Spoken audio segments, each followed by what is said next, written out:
There are many kinds of magic systems in the world, too many to list in a single video. But every single one of them needs to answer this simple question: are you genetic or are you not? Welcome to another episode of Just in Time Worlds with your host, Marie Mullaney.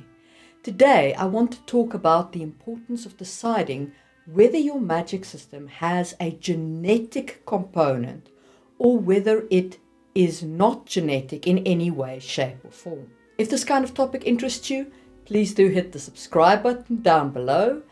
And if you want to join a community of world builders where we discuss topics like this, the link to my Discord server is down below as well. Okay, let's get cracking. First, we should discuss what is a genetic magic system versus what it's not. A genetic magic system is one that you inherit magical potential from your parents. So when a mommy wizard and a daddy wizard love each other very much, they have a little baby wizard, potentially. It is a part of your genetic makeup. You can see examples of this in Brandon Sanderson's Mistborn, in Harry Dresden, where Harry's mother was a wizard and he comes from a long line of wizards.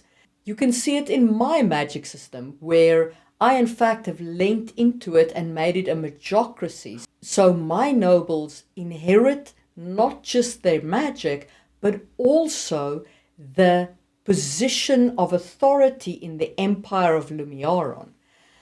So genetic magic systems are very common in our fantasy genre, and they offer a lot of advantages. It makes sense to us as people that you can just inherit this talent. It provides a natural limitation on how many mages you have, since it's only a certain portion of the population that can ever have this talent because it's dependent on who inherits it from their parents. So it gives you certain measures of control. That being said, there are some problems with genetic magic systems that you should be aware of. The first and biggest is, of course, the purely eugenics component. If you're saying that some of your people are born with magic and others are not, that inherently implies that some people are going to be born with an advantage that cannot be overcome, generally speaking. You could, of course, tell a great story about somebody overcoming that advantage by means of using science and learned magic, but that's a different story. The general take on it would be that some people are born with an advantage that cannot be overcome.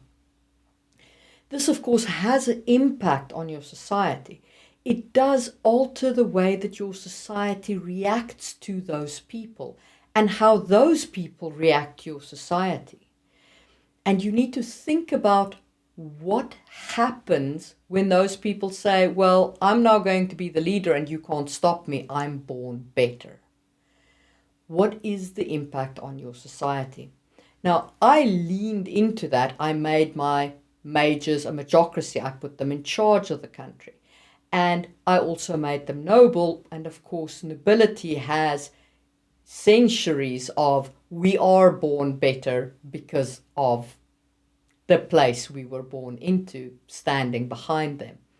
So it can be a part of the story that you're telling. It can be an intrinsic part of the world that makes the world a richer and more realistic place that your readers can fall into.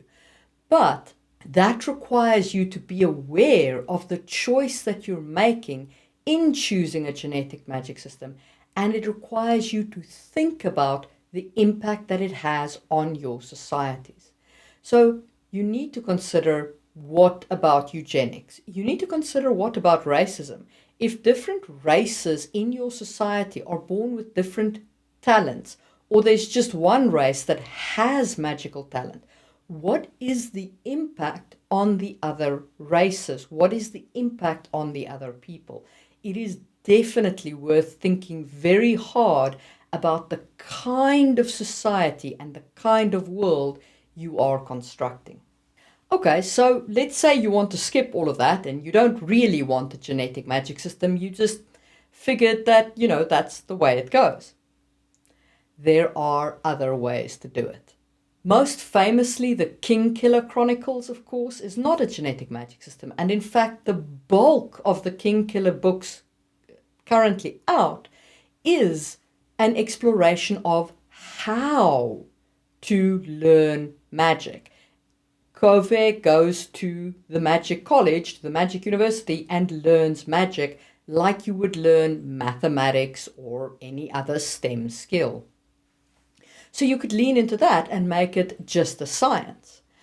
You could also go in another direction. So spoiler warning here for Brandon Sanderson's Stormlight Archives. In the Stormlight Archives, it seems that if you are emotionally damaged, you can learn magic because the spren which generate magic are attracted to that emotional damage, and they can bring with them that magical talent. So you can go for all kinds of non-genetic attributes.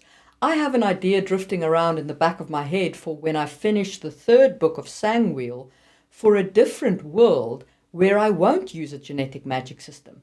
I'm currently playing around with the idea of building a craft magic system in that world. So a magic system built around handicrafts, which I think will also be a very interesting magic system and will play well with the theme of the story that I want to tell there. Whatever magic system you choose is right for your world. It is right for the story that you want to tell, as long as you choose the magic system. Don't just fall into it. Think about what you want your magic system to be, and then build it on the basis of, is it genetic? Will it contribute to my story if it is genetic? Is it not genetic, and will it contribute to my story if it's not genetic? Or maybe you even want to mix and match them.